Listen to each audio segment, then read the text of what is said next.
Welcome to Never Again is Now, a podcast about anti Semitism. I am Evelyn Marcus. And I am Phyllis Zimbler Miller. Although our full attention has been on the American national elections, it is important to focus on local politics. The local level is where you can have the most influence.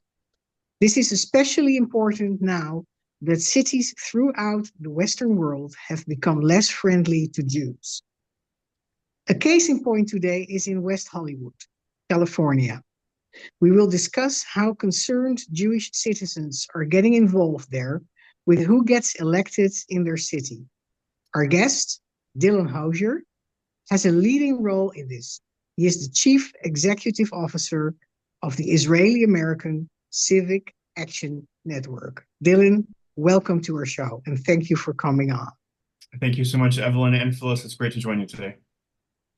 Today I asked the first question, which let me introduce first. The Jewish community in West Hollywood has always had an important part to play in the community, which also has a large gay community.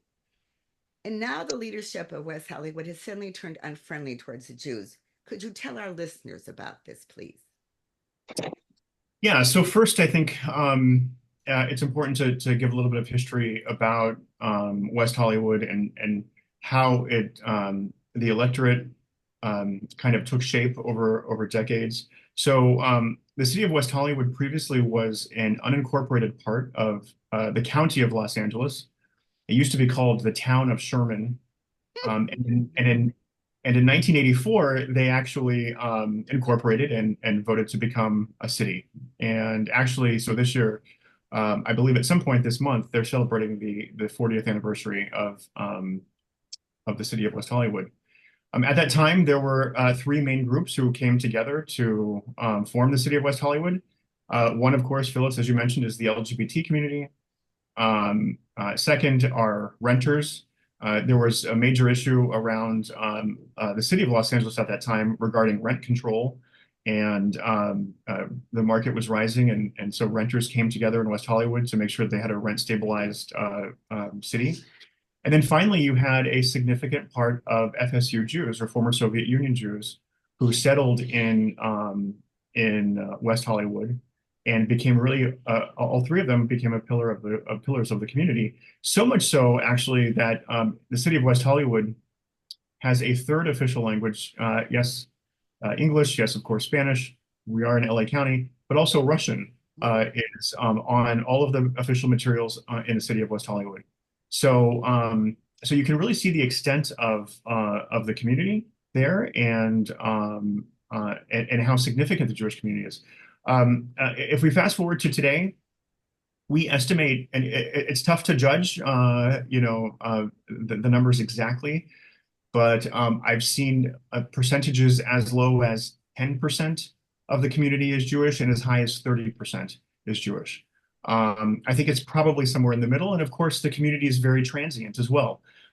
So there's a lot of people who are come and go. It tends to be an expensive place to live. But today it's expensive, but it's also home to many young people, many people who come to California for the first time, to experience Los Angeles for the first time, and so it's a large transient neighborhood. Phyllis, to get specifically to your question about how we got to where we are today with regard to the Jewish community in West Hollywood and the anti-Semitism, I think it's worth noting that prior to this current period, we actually had kind of a golden age in West Hollywood as it relates to Israel and the Jewish community. I have spent a long time working in this community, and to me, it's important because as somebody who works very heavily in the pro-Israel space, previously I worked as a political officer for the government of Israel and their State Department, the Ministry of Foreign Affairs. So I know the policies and issues very well. And by the way, in that capacity as political officer for the Israeli government, we actually prioritized West Hollywood. Why? Because Israel in America and many places in the West was becoming a partisan issue, left versus right, conservative versus liberal. And West Hollywood was a place where I saw an opportunity that we can engage with that city and and actually show that you can be progressive and pro-Israel at the same time. And in fact, you should be pro-Israel if you're progressive because of the way that Israel is in the world and the kind of the classical nature of progressivism and liberalism in the West. Um, so we began engaging with the city. We worked with them to do some amazing work around HIV/AIDS. The AIDS Walk Los Angeles used to be headquartered or housed in West Hollywood, and we actually, as the Jewish community, came together and participated in that. And back then, Evelyn, I'm not sure if you saw it back then, but there was so many Israeli flags in October when this AIDS Walk was happening. It looked like Israel's Independence Day. And that really kicked off a great period of time where, again, Israel participated in that AIDS walk. We brought researchers from Hebrew University, from Ben Gurion University, across Israel to talk about Israel's efforts in biotechnology to eradicate HIV/AIDS. And you can imagine the reception that Israel received in that regard, not just from the city council, but from average community members as well. Israel was welcomed with open arms.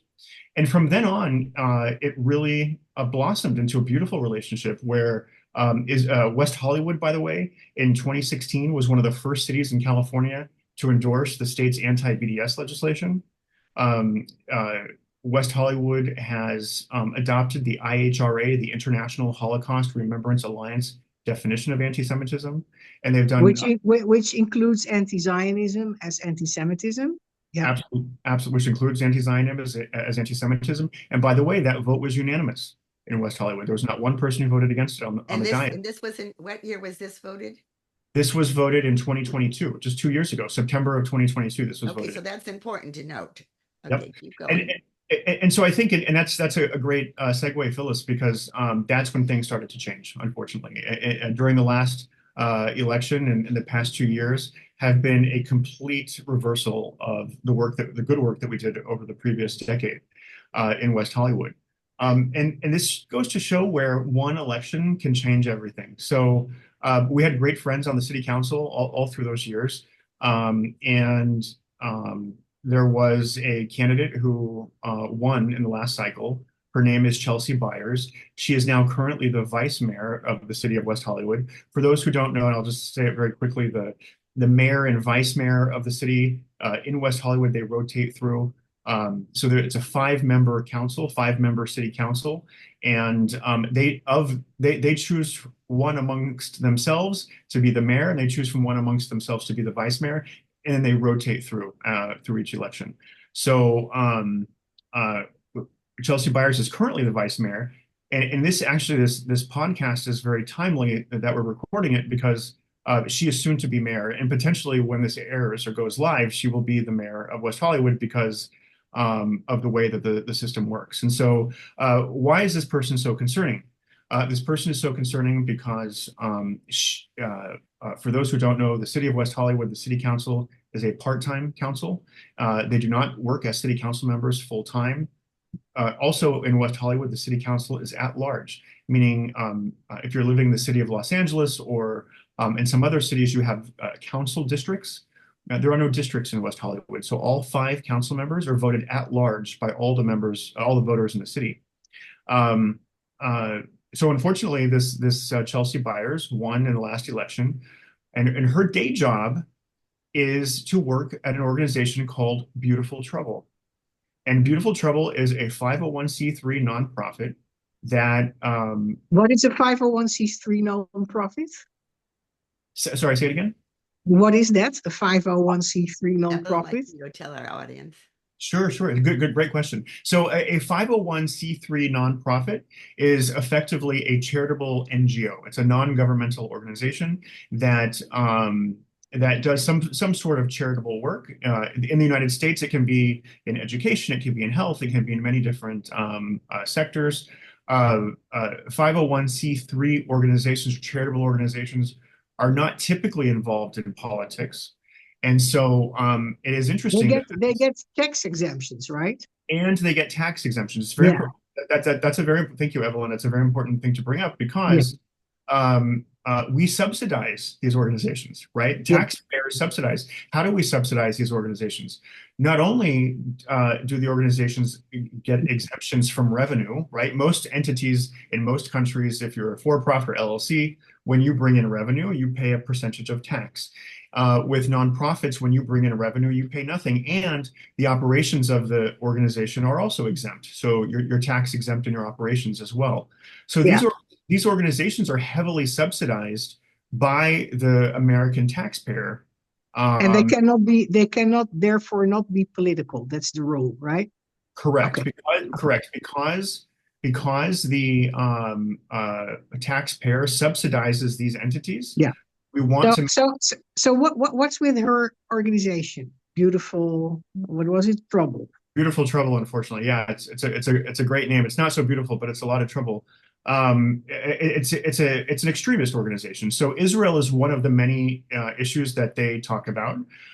But they also talk about law enforcement. They talk about capitalism, all sorts of other things, manufacturing, all sorts of things. But Israel is the most concerning thing. What do they state is their purpose?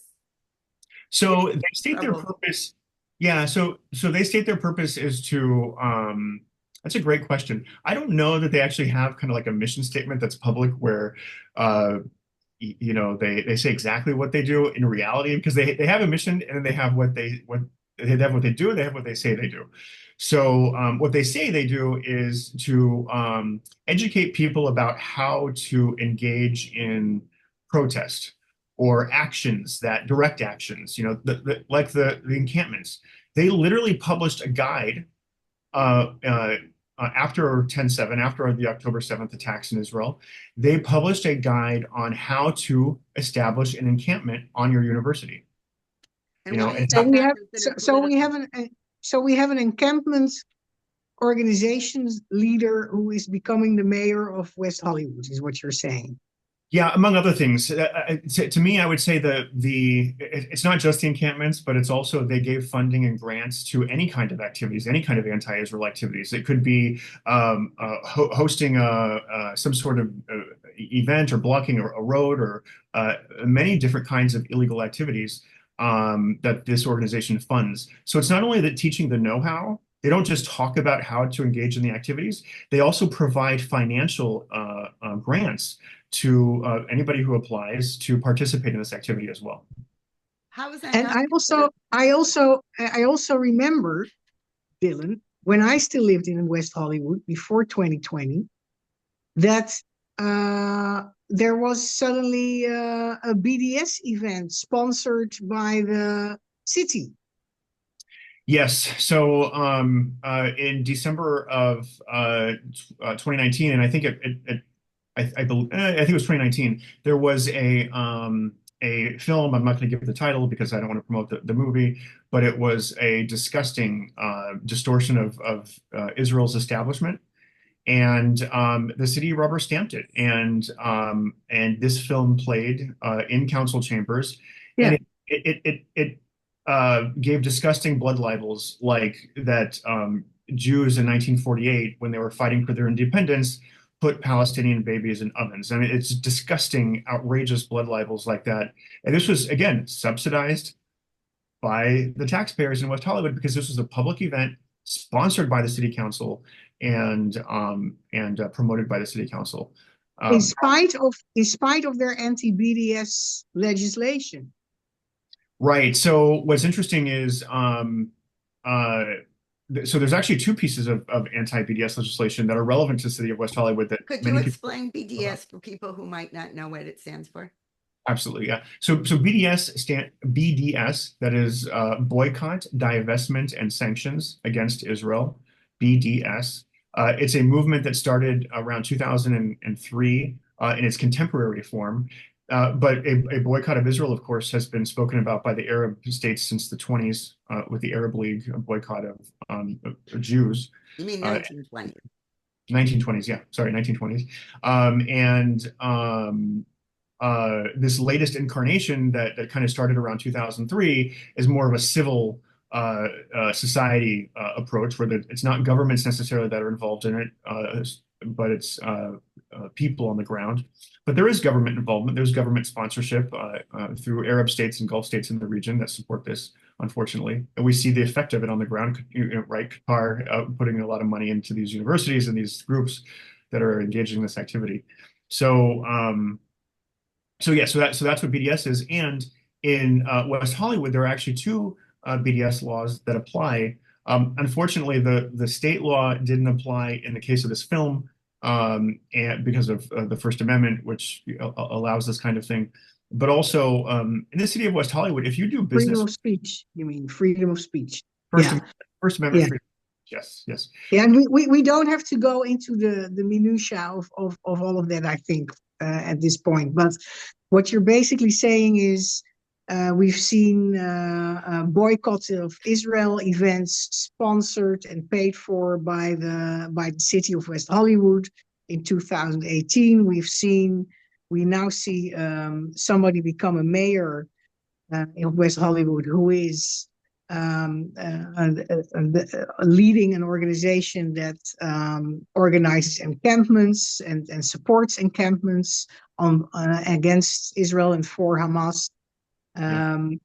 And this, in spite of the fact that about 25% of the population of West Hollywood is Jewish. Right. Phyllis, do you have something else to ask about? Yeah, I That's think I'd like to reverse something you and I were going to ask, and because here I want to know what has influenced these changes. And I'm particularly interested, I mean, Evelyn too, in whether outsiders have influenced this. Because is West Hollywood, what do we call it, the canary in the mine or something? We're going to ask you about other cities' influence, and have outsiders been doing these nefarious changes in West Hollywood? So the clear answer is yes. And in fact, West Hollywood has a reputation, right? I think that many people around the world they know about the LGBT aspect of West Hollywood, but it's also known as one of the most progressive cities on the West Coast of the United States. And when you talk about outsiders, it's look, we welcome Americans to move if they want to change states or whatever, but we have a phenomena where you have disaffected people from other parts of the country who are looking to come to a city like West Hollywood to feel comfortable, to feel welcome. But then there are also opportunists who look at it and say, I have a different vision, and maybe I'm from Flagstaff, Arizona, where this vice mayor is from. The current mayor, who is up for reelection, and again, he's just as big as an anti-Semite as she is. He's from Wisconsin, right? So they come here and they bring these a lot of baggage, a lot of political baggage with them as well, and it manifests in a small city like West Hollywood. And unfortunately, they can use that as a stepping stone to higher office. So yes, it's outsiders, not just from an organizational perspective, but people looking to exploit the openness of West Hollywood to sneak in and get into public office. Should be noted, by the way, that the vice mayor won her race in the last cycle in 2022 by a thin margin of 54 votes. And in fact, the top three I'll say this, the top six vote getters in West Hollywood, with the exception of the top vote getter. The top vote getter was very high up. They were all 10 votes apart. So she could have lost, right? So it's not to say that there's this surge of anti-Israel voters. It's people who don't know, they're not aware. And as a tactic, Phyllis, you mentioned canary in the coal mine. I look at this as a blueprint. They're looking to replicate this approach in cities across the country, right? And then you which go approach? Which approach, Dylan? the approach of sneak in, get in at the local level, right? Because what do you work on at the local level? You work on potholes, sidewalks, fire, police, public safety, that kind of thing. Those are the pillars of municipal government. You don't talk about Israel. You don't talk about Ukraine. You don't talk about international anything unless you're welcoming a delegation for economic development or something. So these extremists, and I'll call them extremists, get in at the local level, and we're seeing it across the country. So if listeners or viewers are aware, over 100 cities in the United States have passed ceasefire resolutions.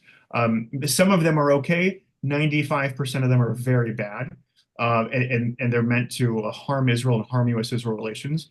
And these are municipal people who are supposed to be working on potholes and sidewalks who clearly have a view towards higher office and being able to flex those muscles as it relates to the international arena and to push their anti-Israel narrative as they get higher and higher in office. Did So did they all sneak in 100 cities, the extremists? I wouldn't say they snuck in, but in the same way that I mentioned from Wisconsin and Arizona, I don't know because I don't know the biography of all of these people, but the sneakiness that I mentioned is also the notion of I want to run for office to make my community better, when really you want to run for office as a stepping stone because you want to make it to the state legislature, then eventually to Congress, so you can cast a no vote on the foreign aid to Israel bill. And we saw it, by the way, in West Hollywood, right? In West Hollywood, the immediate past mayor, she was sworn in as mayor for, I think, maybe 6 weeks before she announced her run for Congress. So this is not an unusual pathway for people to try. At least she was unsuccessful, but it's not unusual for people to try.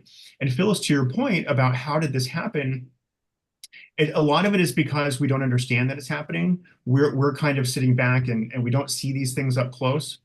Just for people's clarity and understanding, Beautiful Trouble is not just an organization, it's a handbook. There's a book that goes along with it. A lot of it is based on, if you're familiar with the author Saul Alinsky, it's from the 60s, The Rules for Radicals. It's kind of Yeah, he's a revolutionary um, ideologist and teacher, right? correct, correct. So he's from the Chicago 60s, although it's not civil rights movement. I know it happened in the 60s. This is not connected at all to the civil rights movement. This is more about extreme anti-Americanism and anti-Westernism, actually. So when I say there's a system, they literally have a handbook. One of the tips that the vice mayor, soon to be mayor of West Hollywood, pushes is dress like a Republican so you can talk like an anarchist. That is something that the vice mayor promotes today as part of her organization and the associated content and materials that they push out.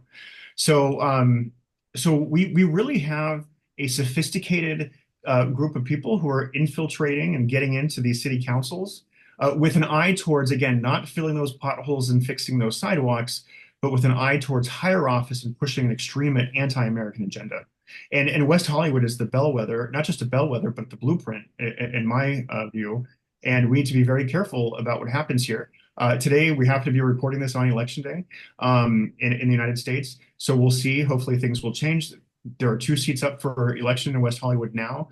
And this issue is absolutely on the ballot. There are 2 people up in West Hollywood now who support that kind of anti-American, extreme progressive agenda. And there are those who are more mainstream. And so we're hoping that the more mainstream moderates prevail today. Can I just ask one quick question? So, in theory, Beautiful Trouble is breaking its 501(c) status, correct? But nothing happens. I mean, there's no way that a spotlight can be shown on it and the U.S. government would pay attention.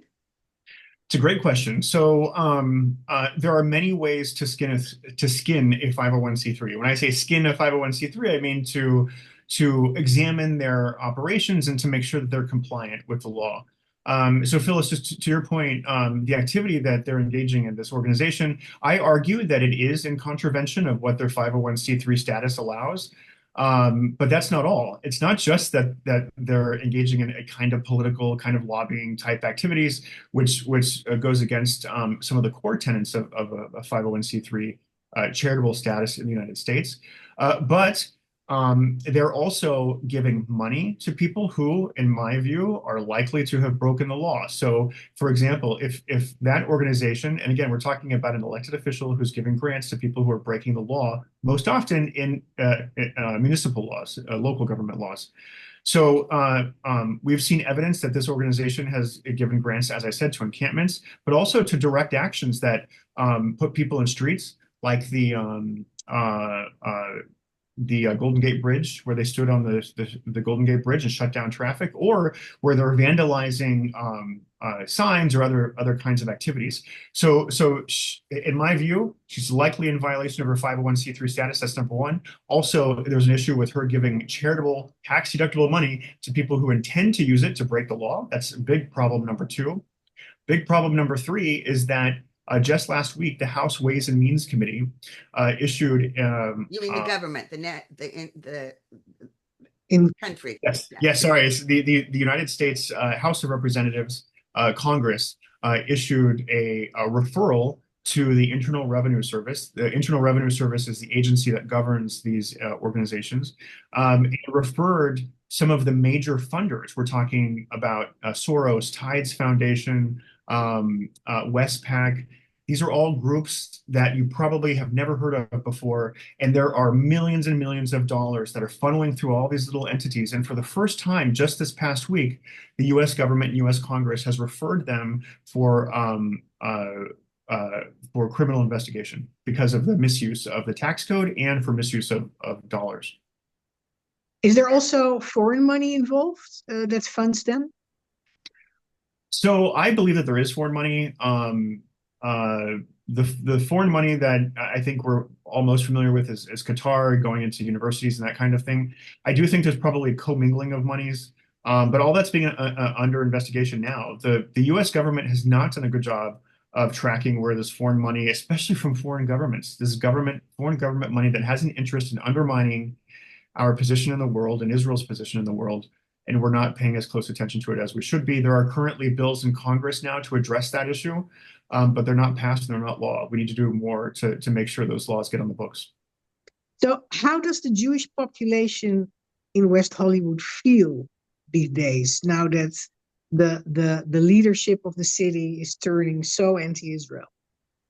So largely it is shock and disappointment because again, we had an amazing many years of great pro-Israel and pro-Jewish kind of engagement. And when I say pro-Jewish, things that would be conducive to Jewish culture and community and that kind of thing. Really warm environment. And I will say that one of the tactics that the vice mayor and her allies and her friends use, and when I say her allies, I mean the mayor is her ally, the county supervisor. There are many people who are her allies who are putting her or making sure she's secure in her position, and they're just as guilty as she is, in my opinion. But there was a lot of shock and disappointment, and it was seen as a major shift. And the fact of the matter is, 10 months into her term as vice mayor, 10/7 happened. Sorry, no, yeah, 10 months into her term as a council member, 10/7 happened. And then just a few months. October 7th. October 7th. October 7th happened. And then just a few months after the October 7th attack, she became the vice mayor. And I'll tell you that, I didn't know that she was getting paid. By the way, she's getting paid for this, up to $100,000 she has to report because she's an elected official. She has to from Beautiful Trouble. She's getting paid from Beautiful Trouble. So this is not just a volunteer work. This is paid to propagate hate and anti-Semitic material while serving as a public official in the state of California. It's disgusting. It's a disgusting confluence of affairs. I would say there's a lot of shock and disappointment. Of course, we have that small 10% of the Jewish community that's like the JVP, the Jewish Voice for Peace type, the anti-Zionist type of Jewish community. I don't want to give anybody any illusions that it doesn't exist in this community. Certainly it exists as it does everywhere. But by and large, people are shocked, scared, and I think looking for a change in West Hollywood, and we hope to see that today. And does the Jewish community or maybe your organization take specific actions against what's going on in West Hollywood? And what specific actions are needed, you think? So thank you for asking that question, because that is the most important thing that we should be talking about, is how to address the problem. So yes, we do take specific actions. One of the things I'll say very quickly, because we could do a whole show just on this, is that there are very few organizations that do what we do. What do I mean by that? There are different statuses and tax statuses for different kinds of organizations in the United States. We are one of the few in America that operates at the state and local level that has what's called a 501(c)(4) status, a totally different status, don't have to get into it, but this allows us to be political, to speak out during campaigns and elections, speak out during times like now. We have an election campaign going on, but also it allows us to to engage in unlimited lobbying. And Wait, so, let's clarify. When you say we, you're saying the Israeli American Civic Action Network, right? Just want to remind everyone. correct. So my organization is ICANN, the Israeli American Civic Action Network. We are a 501c4 organization that engages in unlimited lobbying and some political activity where we will endorse or oppose candidates for public office. So what we have done in this particular case is we have first and foremost worked to raise awareness about the threat of this individual, to let them know what she's actually working on. Her methodology is ingenious. I have to give her credit. She does nothing as herself. She used to. She used to go and as her name is Chelsea Byers, the vice mayor, as Chelsea Byers used to go to an anti-Israel event or some other kind of anti-Semitic kind of gathering as herself. Several years ago, she decided she was going to run for public office, erased all of that from her background as much as she could. We found a lot more of it and created a dossier so the public knows. So now she shifts all of her activities through the organization. But thankfully, because we have public disclosures in California, she's forced to disclose that she's the one engaging in that activity and she's getting paid for it. So we uncovered all that information, made it public over the past year, just the past year, to voters in West Hollywood. We made it a campaign issue in this current campaign. The mayor, who's up for re-election today, is one of her biggest supporters. We opposed him because of that, and we hope he loses today. So those are activities and actions that we have taken. And if and when she becomes mayor, we will just continue and find more creative ways, A, to raise awareness, and B, to make sure that when she's up for re-election, she does not prevail and she can go back to being a private citizen. I will say real quickly, unfortunately, that array of tools and actions that I just described to you are mostly unavailable to most other organizations in the Jewish community because they're 501c3s. And so we're alone in doing this fight, unfortunately, but it's something that's critically important. You can be political, but most other Jewish organizations are charitable organizations that are, according to the rules, not allowed to become political. Are there other things the Jewish community is doing to turn this anti-Israel climate around in the city leadership? Unfortunately, not enough. Again, I think there's a lot of in Hebrew we say Rosh Katan, right? There's this kind of how do I say it in English? It's like narrow-mindedness, kind of, and I don't mean it in a derogatory way, but there's so much going on. It's very hard to focus on the big picture, and there's so much anti-Semitism, not just in the city leadership politically, but just on the streets. You could be walking home, and God forbid something happens, but and you could be targeted because of either you're visibly Jewish or maybe you're in a Jewish neighborhood. So I think what we see, unfortunately, is that the Jewish community is tackling those issues, those direct threats to public safety on the streets, and we are left to deal with the political fight, unfortunately. So let's open it up a little, because Evelyn and I are very concerned about what grassroots people can do. And so just an example from today's Wall Street Journal editorial was, and I mentioned to both of you, I thought this was amazing. It's called California. I'll just read you two sentences. California's non-citizen suffragettes. Wait, Evelyn. Get closer to the microphone. Oh, can you hear me? This is just really upsetting and shows part of what we can do.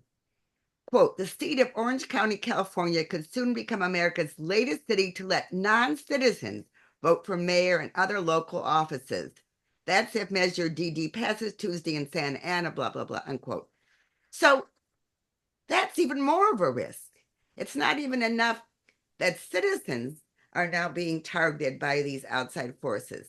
But if non-citizens can vote in the local elections, and I have to admit, I'm someone who doesn't pay enough attention to local elections. I absolutely admitting that all of us need to be paying much more attention to what Dylan is telling us, because that's where future much higher meaning state and national officials come from. So what can individuals do Because Dylan, just to reiterate what I think Evelyn brought up, when we talk about major Jewish organizations, they really are working at what I would say a macro level. For those of you who care, macro and micro. And we want to encourage people to work at a micro level and change what's going on in their local communities. So let's have some tips. Strategy. So, well, the first tip is to know who your elected officials are first and foremost. So you can visit our website, icanaction.org, if you don't mind me saying so. No, we'll put it in the bottom of the and you can sign up. There's a button that says connect. Click on connect. Put in your name and address, and our system will connect you with your elected officials for your area. That way, that's the first thing you need to know is who represents you, right? The most basic thing.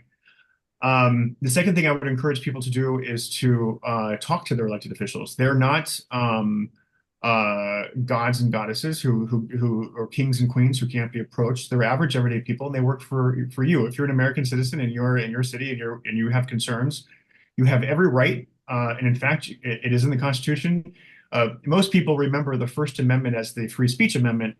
What people don't often know is that there is a clause at the end of that First Amendment, and it says that everyone has a right to petition government for redress of grievances. Everyone, not just citizens, by the way, everyone has the right to petition government for the redress of grievances. I say everyone because there are some Israelis who are here who are permanent residents who are not citizens yet. And so if you're a member of an immigrant Jewish community, and you may not have your full citizenship yet, you can still also speak out. You are also represented by those people as well if you're a permanent resident. So make your voice heard, talk to them. Do not be afraid of them. They're not kings and queens, princes or princesses. They are temp workers who work for 2 or 4 years, and then longer if we choose to give them another job. Talk to them about your concerns. If you're Israeli, even explain to them that you're Israeli. Let them know that there are people, that there are Jews from other parts of the world in their city or in your neighborhood, in your community. Most people don't know that. Most people think only of American Jews, and they have a certain stereotype when they think of that type of person. And it's very important for us as a community to break that stereotype and that there are all sorts of Jews, that there are Jews in need, there are Jews of color, and there's a great diversity in the community that is just not well recognized. So I think that's one other thing we need to do. The other thing I would encourage people to do is to engage their Jewish leadership as well. Express any concern that you may have with your Jewish leadership and try to work with them to address those concerns. I will say here, and I hope you don't mind me saying this, that unfortunately, the legacy organizations have let down the Jewish community in the United States, as far as I'm concerned. And I'm talking about JFNA, Jewish Federations of North America, ADL. AJC has been fine. I think they've been good. ADL, what is ADL? What it stands for? Thank you. So ADL stands for Anti-Defamation League. Okay. They're an organization that has been around for about 100 years in the United States, believe it or not. And historically, they were meant to protect civil rights. Today, they've become a much more political organization, and I call them. I'm sorry, I was thinking of a different one. ADL has been around for 100 years, and they have drifted a little bit from their core mission of fighting anti-Semitism to fighting things like bullying, promoting LGBT stuff in certain schools and things, and doing engaging in other priorities that are not specifically Jewish related. And in fact, I will tell you that I recently was talking with a public official about anti-Semitism and ways to fight policies to fight anti-Semitism. The ADL in that meeting said that we should not mention Israel. We have to make sure we stay as far away as possible from Israel, and that we cannot mention the International Holocaust Remembrance Alliance definition of anti-Semitism, which, by the way, for listeners and viewers, that is the most widely accepted international definition of anti-Semitism.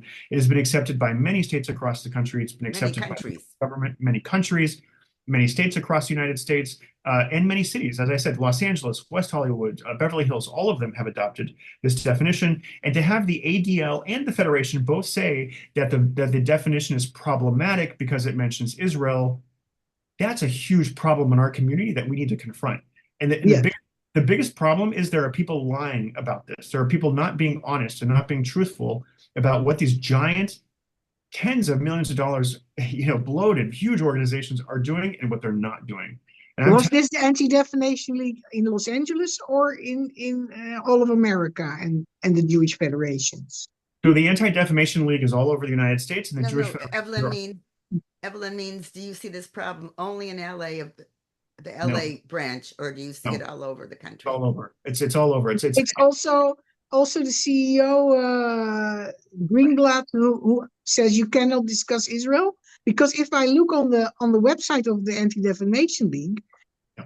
it does mention anti-Zionism as a So problem. so I hope uh, Jason, Jonathan. I was getting Jonathan, Greenblatt. Jonathan and Jason mixed up. So Jonathan, I hope Jonathan listens to this, and I hope he sees this because Jonathan Greenblatt. Jonathan Yeah. Greenblatt. I hope he sees this because that's the head of ADL for those who are Yes, listening. Because who's quoted all the time, everywhere. who's quoted all the time. Now he himself, and especially since the October 7th attacks in Israel, he has said some important things and made some important statements publicly on the national stage. And at the national level, he has done a good job of referencing Israel. What Jonathan needs to recognize is that his local people on the ground are not reflective of the same narrative that he has given at the national level. What that leaves me to wonder is who's lying, who's not telling the truth. Is it Jonathan at the national level, or is his local team on the ground not know what's going on, and they're reflecting some other policy that I don't know what. Wait, can I Whatever. just clarify? Because I think the word lying is loaded. I think what you're saying is Jonathan doing sound bites that sound good on the national level? I'm not saying this, I'm just saying, is the question. And then that's not the policy that's really being done by ADL. So I wouldn't call it lying. I would just say It's doing. either it's either disorganization. It's either at its most generous, it's either disorganization. At its worst, somebody's lying. And that's my opinion. I'm not saying this for Phil's. No, I understand. I just wanted to clarify that what we meant by lying is that Yeah. the national statements that he's quoted in every single thing I ever, about. Right. Yeah. When there's an So anti-Semitism. I think what we're facing is that the major Jewish, traditional big Jewish organizations like the Jewish Federations and the American Jewish Committee and the Anti-Defamation League, they have with the when intersectionality and Black Lives Matter became a big thing in America, they joined that movement and said, we're no longer only fighting anti-Semitism, we're fighting every kind of hate. And since there is a narrative part of that intersectionality ideology that says Israel is colonial and Israel is genocidal, we rather stay out of any Israel discussion because we want to fight hate together with everybody else. And since Israel is controversial in our alliance, we better not mention it, which means, in my opinion, they left the Jewish community, and the majority of it, who is Zionist and who is in verbally or socially and sometimes physically attacked for being Zionist, they left the majority of the Jewish community in America. They left them to dry, and we see similar developments also in Europe and in Australia. So it's not only in the United States. Evelyn, to your point, you said it exactly right. You said it exactly right when you said that Israel is too problematic. Let's set it aside. That's exactly what I have been told in private meetings, and I'm not afraid to say it publicly. That's what I've been told in private meetings. I think it's disgusting that Jewish institutions would say such a thing. Because let me ask that if Israel becomes too much of a complication, we'll set it aside and we'll keep moving forward. Evelyn, I'll ask you. How many Israeli immigrants do you think live in the United States? Or Phyllis, just a guess. I think in the Los Angeles area there are 250,000. Sorry. That's exactly right. That's exactly right. In Southern California, there are about 250,000. Now, can you imagine if the Jewish Federation were to say to Mexican Americans, Mexico, it's too problematic. We're not going to talk about your homeland and heritage. We're going to shove it aside.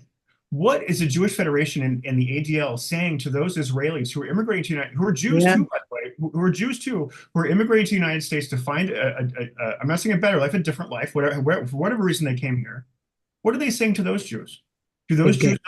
Jews not count because they're from Israel and Israel's problematic and it makes your job difficult? If your job is difficult because Israel's hard, work harder.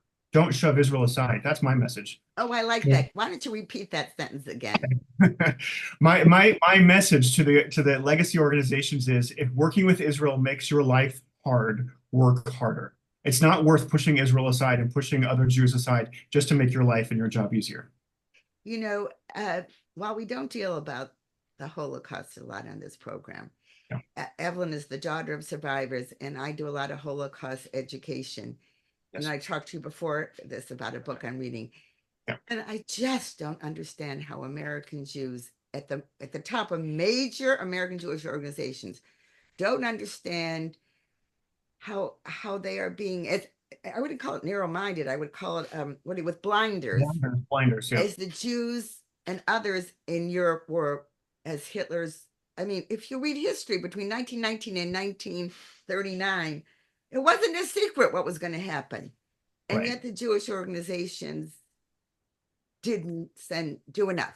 Right. And I personally worry about that we American Jews are not doing enough to protect Israel and to protect our own. I mean, friends have started to say to me, when is it time to leave the United States? And and Evelyn can speak about when she left Holland. I don't want to speak for her. But when that question is being asked, again, we're not talking political candidates here. We're talking about a climate, a national climate that accepts anti-Semitism more and more is just, oh, that's anti-Semitism. Okay, sorry, didn't mean to take up Dylan's space, but it gets me very upset. No, I think that's very relevant, and that's the dynamic that we're seeing. And again, it's not just anti-Semitism, as you mentioned earlier; it's anti-Zionism, and too many of these mega Jewish organizations in the United States, in North America, are giving anti-Zionism a pass because they either are politically, they don't like Bibi, they don't like the current government in Israel, or for whatever reason, they've got some issue with Israel, or it makes their life difficult and makes their life hard. And I just think that is such a dereliction of duty that, Responsibility. especially today, a year after the October 7th attacks, on October 8th, on October 7th, we should have all been in a completely different frame of mind and understanding what is in front of us. And I wished and I hoped that we would have learned our lesson. And I'm just seeing a year later, we did not learn our lesson. And by the way, and Evelyn, I think Evelyn, you know this. Phyllis, you may not know this, and I hope it's okay. I'm not Jewish. I'm somebody who grew up as a non a Jewish member of the LA community. I grew up Jewish adjacent, of course, but my entire professional life has been in Israeli offices, whether it's in the private sector or in the government sector in Israel, working for the Ministry of Foreign Affairs. And so I have a very different experience relating to Israelis and to immigrant Jews and different kinds of Jews. And I just think that the American Jewish community has done a real disservice to contemporary immigrant Jews coming to the United States today. And as a non-Jew, I see that starkly from the outside looking in. Wait, I want to add a disservice to forget the immigrants, not forget the immigrants. I believe they've done a huge disservice to American Jews born in America and whose grandparents or great grandparents escaped from the czar, et cetera, et cetera. Forget even, not forget the Holocaust, and who we expect to support Western civilization values and do not see our major Jewish organizations doing that. Correct. And you know what? When the major Jewish organizations aren't doing it, that sends a signal to who? To the politicians. If it's okay with the ADL, it's okay for me. If it's okay with the Federation, it's okay for me. And that's the dynamic that we have to either change by ensuring that the leadership of these organizations understand the damage that they're doing. And I don't think they understand. I don't think they do understand. Or to provide an alternative approach and to simply address it a different way. It may be an Uber yellow taxi kind of situation where the new upstarts may change dynamics and change things. Something has to change. And I am heartened to know that there are people who, no matter what, are dedicated to engage in this fight. Again, as somebody who's not Jewish, I'm 100% committed to this fight. it's my life's work. I spend all day, every day, every waking moment working in this space on this issue, and I don't plan to change anytime soon. So. You're amazing. Okay, we've been going long, and I want to give you a last chance. But Evelyn, is there anything that you specifically wanted to ask? Okay, No. okay. I want to say one thing before I give you your last chance. As a former Jewish journalist for a newspaper, when you read the bios, and I'm talking to you, Dylan. When you read the bios of politicians who are running for office, remember they put out what they want you to read. So you need to do a little more research, whether you're on YouTube, et cetera, you need to find out what they're not saying in their public bios, because that's the key to who you're voting for. Okay, having said that little previous journalist warning, Dylan, do you have any last words before we thank you and end this podcast?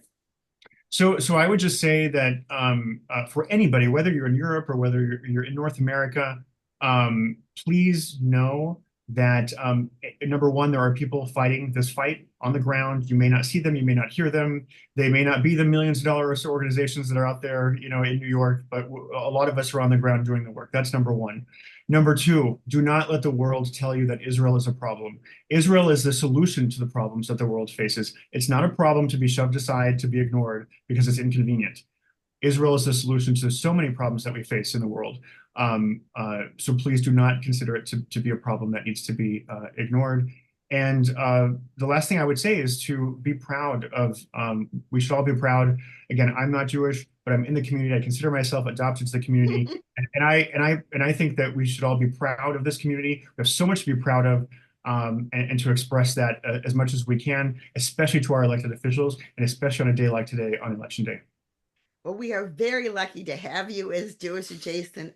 Absolutely. Thank you for all your personal work and your organizational work and for coming on our show. We thank our listeners for listening to us.